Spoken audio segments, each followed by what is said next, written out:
I would like to start out by introducing the speakers of our first session this morning, which is what we've all been waiting for now. The protocol of grace and reconciliation through separation. And our speakers today are the Reverend Keith BOYETTE, the president of the Wesleyan Covenant Association, the Reverend JUNIUS DOTSON, General Secretary and CEO of Discipleship Ministries, and Jan Lawrence, Executive Director of Reconciling Ministries Network. Thank you. Good afternoon, everyone. It is my joy to be the first speaker right after lunch. The Lord declares through the prophet Isaiah, "Forget the former things. Do not dwell on the past. See, I am doing a new thing. Now it springs up. Do you not perceive it? I am making a way in the wilderness and streams in the wasteland." It is my joy and privilege to talk to you about the protocol of reconciliation and grace through separation. Friends, we have been in a wilderness since the 2019 Special Call General Conference. It did not resolve our differences. In fact, it intensified our conflict. And recognizing this reality, Bishop Yamasu invited several of us across the theological spectrum into a conversation in July of this past year.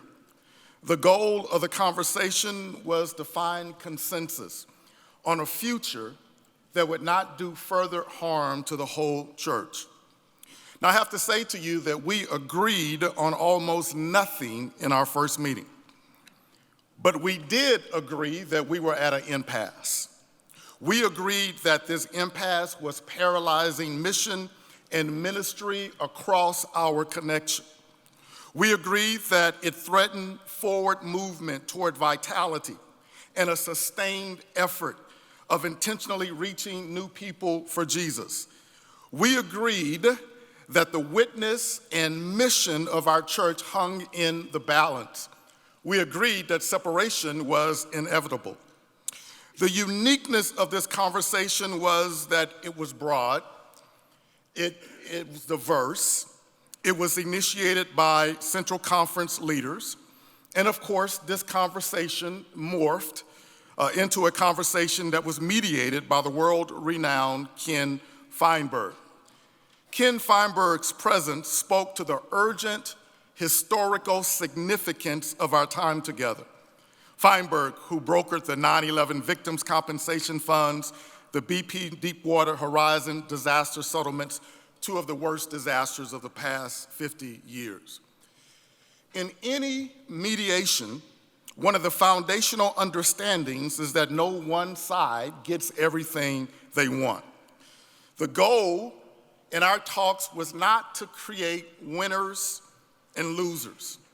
The goal was to get to yes. So then all sides must be willing to give and take in order to get to yes, even in the midst of deep disagreements. So this protocol is a result of an amazing collaboration between people who didn't agree on a whole lot of things, but share deep love for the church and its mission. And so I stand before you today to say, I'm hopeful. I feel hope for the first time in a long time, because I believe the protocol finally gives us a path to turn our focus away from more legislation and more legislation and more legislation and possible litigation back to liturgy. Yes, God is doing a new thing. The protocol creates a clear and hope-filled process. It does not predetermine the outcomes. We're unaware of the outcomes, but it does give us a clear process that enables the United Methodist Church to continue while honoring and respecting those who believe, based on their strong convictions, that they must separate in order to live out those convictions with integrity. The protocol charts a new path forward while accommodating new denominational expressions. And it provides a path that moves the post-separation UMC beyond hurtful and exclusionary language. This agreement allows us to not cause further harm to our church and the people that God has called us to reach. It outlines clear steps that help us to achieve respectful and dignified separation without dissolving our denomination. Jan and Keith are going to come and give you further details. Keith, followed by Jan. Thank you, JUNIUS. This was an amazing experience, and in the course of our time together, we found that where we had no trust, we were able to build trust across great divides. We spent 9 total days in the course of negotiation, and for 8.5 days, there was no agreement amongst our group. But we were able to reach an agreement because of our commitment, as JUNIUS said, the deep love that we have for the church and its mission.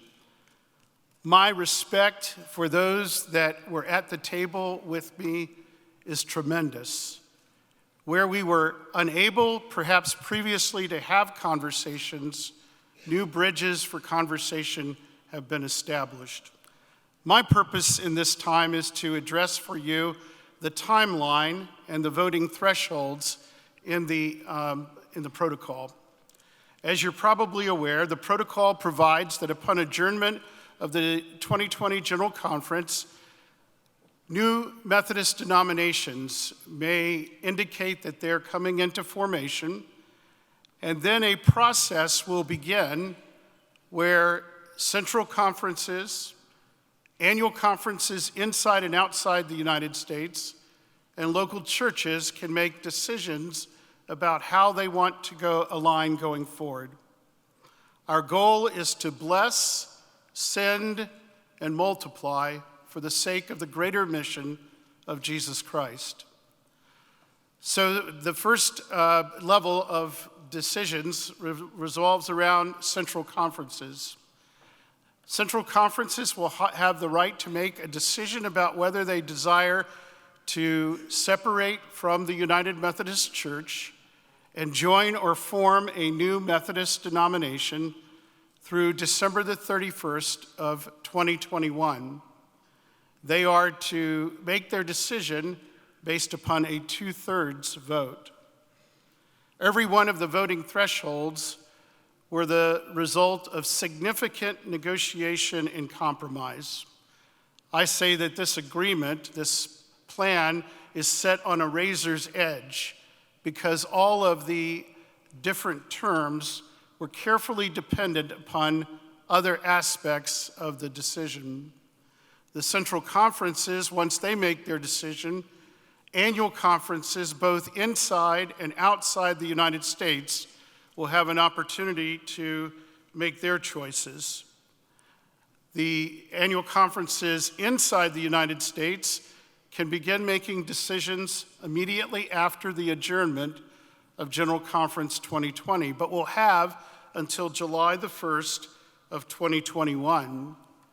Annual conferences outside the United States will have a longer period because central conferences meet a little bit later in the calendar year that follows General Conference. They'll have until July the 1st of 2022. The vote at annual conferences, both inside and outside the United States, in order for an annual conference to decide whether they're going to separate from the United Methodist Church and either join or form a new Methodist denomination, is 57%. This was the last term of the protocol that was agreed to by the parties. And you can see by its very nature that it is a compromise that the parties to the mediation made. Those who would have preferred a 2/3 majority were dug in at that number. Those who preferred a 50% majority were dug in at that number. the mediator exercised his persuasive powers to persuade the protocol negotiators that a deal was better than no deal and that this was a way to compromise. Finally, local churches will have the opportunity to make a decision as to whether they will stay with their annual conference's decision or make a different decision from their annual conference. Local churches in the United States don't have to wait for a decision to be made by their annual conference. Again, the thresholds in this area are likewise the result of compromise. The parties agreed that a local church's primary leadership body, the ad council, the ad board, the leadership board, will make a decision on what the voting threshold will be. That threshold can be either a simple majority, 50% plus one, or a 2/3 vote of that local church. The decision will be made in a church conference at which every professing member of the church will have an ability to be present and vote. And whatever the threshold is that the local church's leadership body has chosen will be the threshold that will exist for that church to decide whether they make a different decision than their annual conference makes, whether they're going to separate from the United Methodist Church to join or form a new Methodist denomination. Local churches have until December the 31st of 2024 to make that decision. The goal here is to provide a process that will enable churches to make the decision in a time frame that doesn't last forever, but takes care of their various needs. Thank you very much.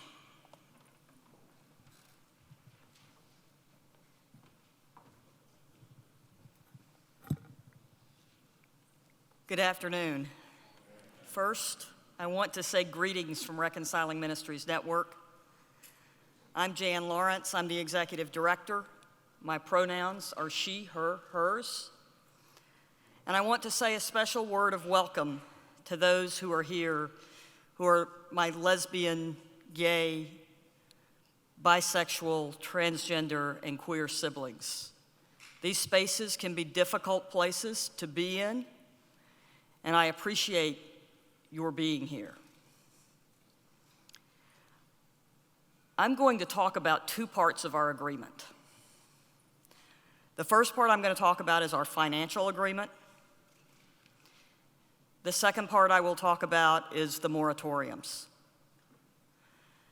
So as I look at the financial agreement, I think there's some things that people need to understand. First, this was a long discussion. We spent a significant amount of time at more than one of the times we gathered talking about what a financial separation might look like.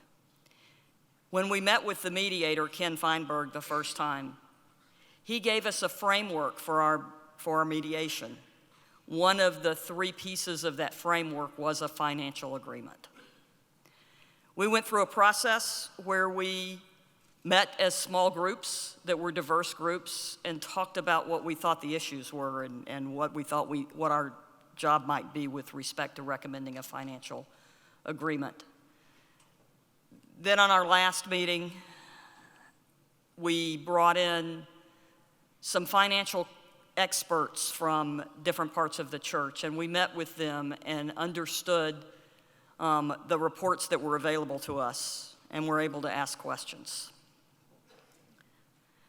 There's basically four major parts. There are a lot of details, and I know, because I've talked to many of you in the last day, there are a lot of questions about not only the financial piece of this, but other pieces of the protocol. We all need the time to ask those questions and answer those questions. I'm going to hit the highlights.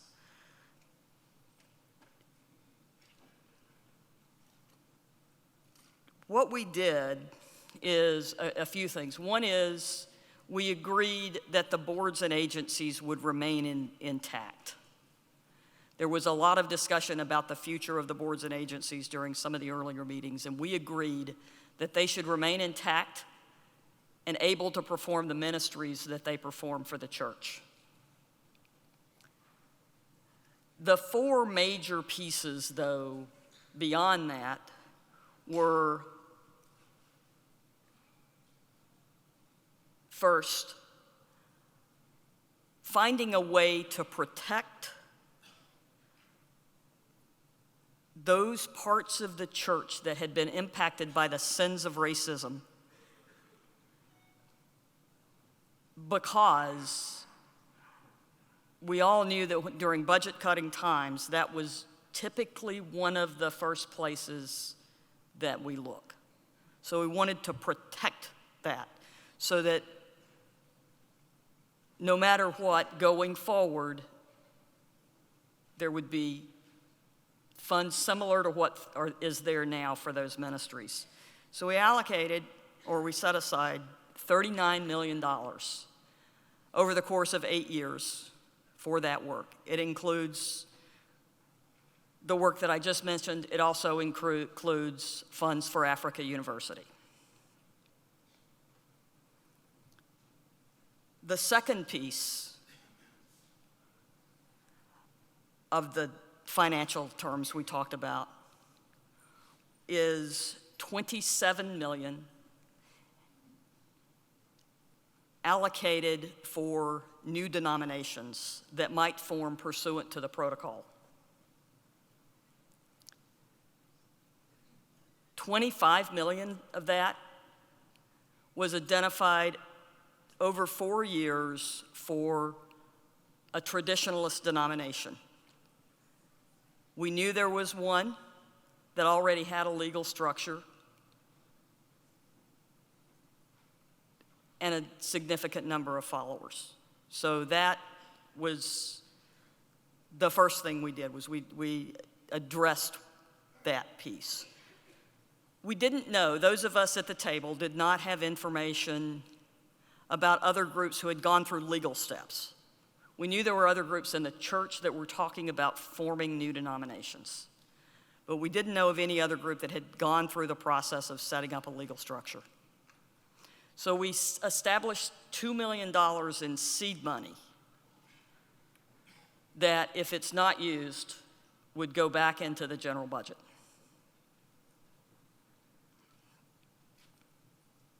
And it's, like I said, I have a lot to cover and not really long time to talk about it. The protocol does two other major things in terms of financial agreement. One is it in effect relaxes a trust clause as churches and annual conferences transfer from the United Methodist Church into a denomination that's pursuant to the protocol.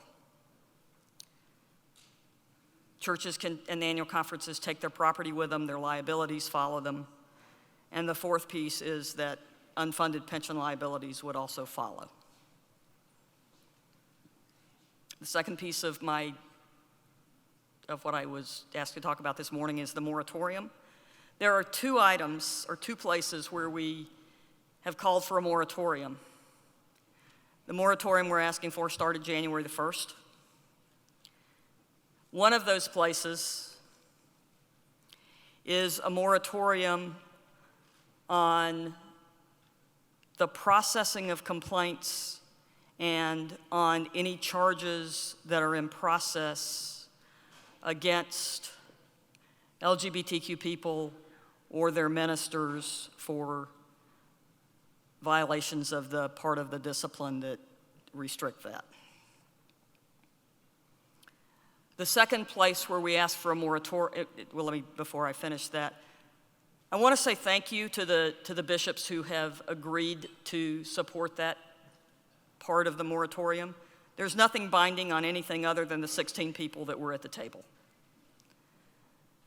But in the spirit of the protocol, this is an important move for you to make. For those of you who feel like that you need to uphold the discipline and not honor this moratorium, I would just ask that you reconsider that. I ask that on behalf of the whole mediation team. It's something that we decided as we were moving forward that if we were going to move forward, we had to stop those places where harm was, or at least reduce the harm that was occurring today. The second place where there's a moratorium is on churches closing. And the simple reason for that is we didn't want to see a church closed before it had an opportunity to align with one of the new denominations or decide to remain in the United Methodist Church. And I am having a flag waved at me, so my time is up. Thank you.